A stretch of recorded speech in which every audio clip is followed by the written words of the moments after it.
Salut tout le monde. Alors sur cette chaîne, j'avais déjà fait un test sur la Z900 RS, mais je ne vous avais pas amené vraiment avec moi. Il y en a pas mal qui m'ont dit qu'ils auraient aimé entendre le bruit de la moto ou me voir en GoPro avec. Donc voilà, là à partir de maintenant, on va faire des vrais tests. Je vous emmènerai en GoPro avec moi et je vous dirai mes ressentis. Donc sur cette moto, là on est sur une MT-07 2018. Donc j'avais déjà conduit la 2017. Il y a eu quelques modifications comme les fourches et tout, je vous expliquerai tout en roulant. Donc voilà, je ne vais pas rentrer dans les détails de la MT-07, il y a des gens qui l'ont, il y a déjà énormément de monde qui l'ont fait ce genre de vidéo. Moi je vais juste vous donner mon ressenti par rapport à la 2017 et les nouveautés de cette 2018 et si c'est une bonne moto pour débuter. Bon alors, déjà, première prise en main, déjà la moto est super légère. C'est impressionnant le poids de cette moto. C'est une moto qui est très basse, donc ce qui renforce encore plus la sensation de légèreté. On a un compteur assez simple, donc on a la vitesse à droite, on a le rapport engagé ici au milieu, on a l'essence, le contour en bas en digital.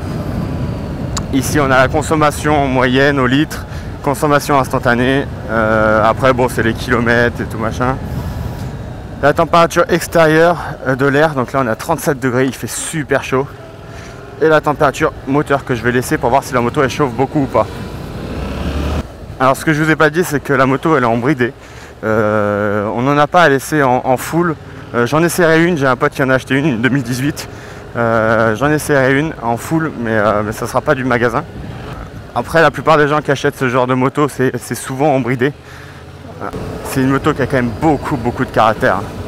Pour une moto bridée, c'est impressionnant. On a l'échappement d'origine malheureusement. Bon, c'est un échappement d'origine. Chez Yamaha, en général, leurs échappements sont pas très bruyants. La boîte, par contre, elle est plus douce que la MT-09. En général, les boîtes de chez Yam sont assez dures. Là, on est sur une boîte dure, mais ça va. Je m'attendais à pire.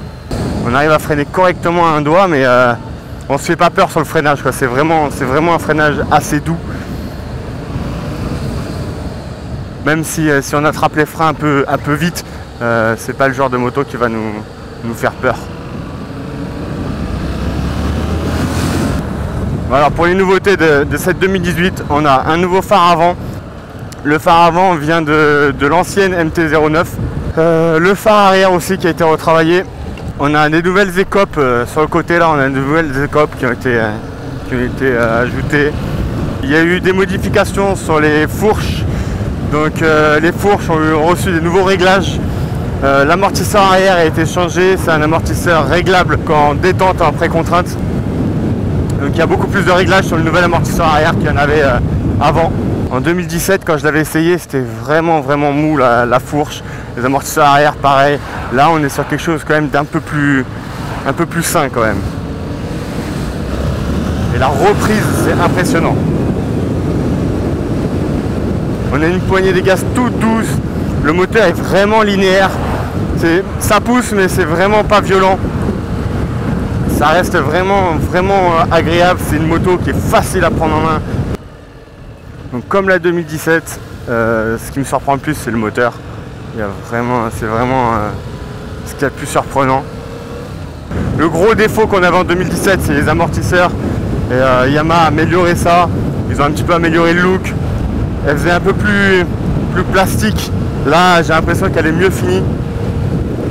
J'ai moins l'impression d'être sur un jouet. Yamaha a vraiment gommé ce défaut de fourche.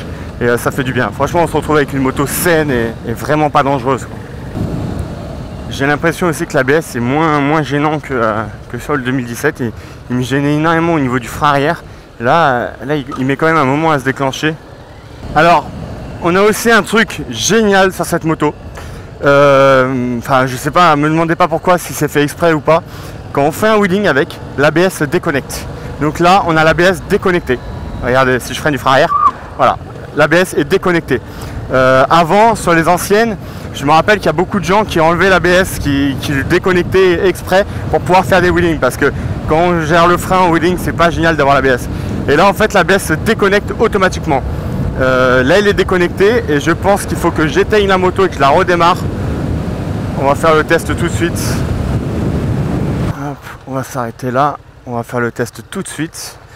Ah, l'angle de braquage de ce truc, c'est... Alors, si je fais ça et ça... Non. L'ABS est toujours déconnecté. Et si je fais ça et ça...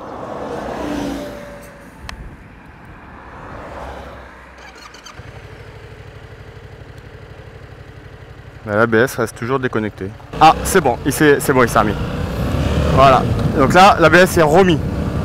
Et dès qu'on fait des wheelings, en fait, l'ABS se déconnecte. Je ne sais pas pourquoi, mais c'est super bien.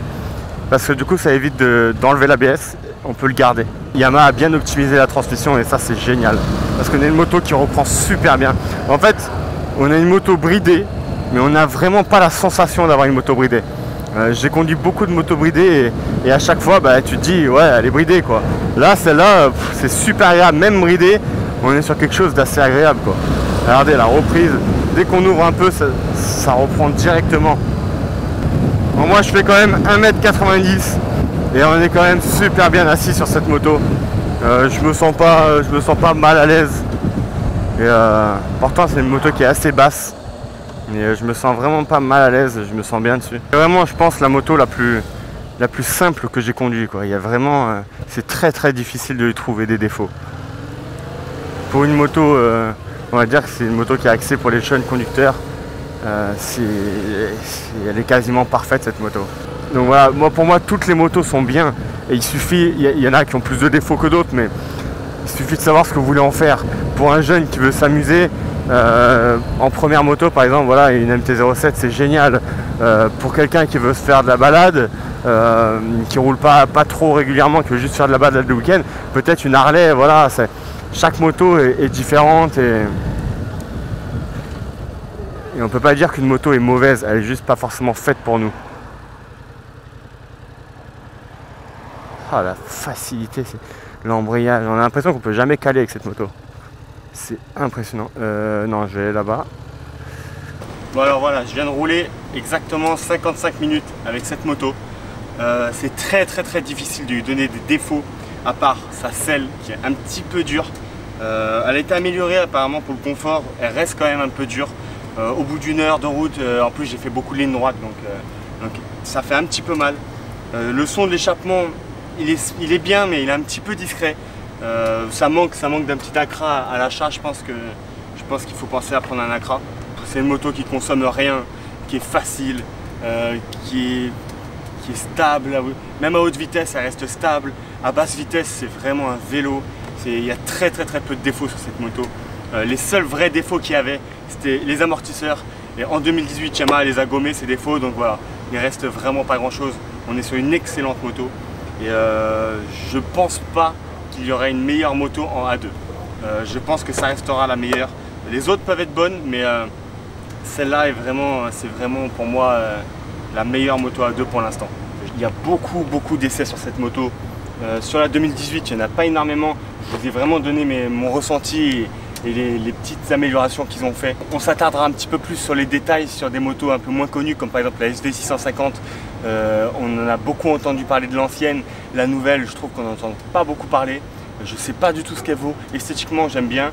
Après, je ne l'ai pas encore conduite. Donc on va voir ce que ça donne. Et voilà. Dites-moi en commentaire si vous avez des suggestions, des trucs que j'ai pas fait, mal dit. Dites-moi en commentaire s'il y a des trucs que vous souhaiterez améliorer, parce qu'il va y en avoir beaucoup de ce genre de vidéos. Donc n'hésitez pas à me dire. Dites-moi s'il y a des motos que vous voulez que je teste. Là pour l'instant ça sera sûrement 650 SV et après ça sera la Kawa, la Z650 ou une autre de chez Kawa, je vais voir. Voilà, si vous voulez essayer cette moto, elle est à Yam Center Mérignac. C'est sortie 12 de la Rocade dans le pôle moto Mérignac chez Yamaha. Donc voilà, je vous laisse sur quelques images de la moto et on se dit à la prochaine.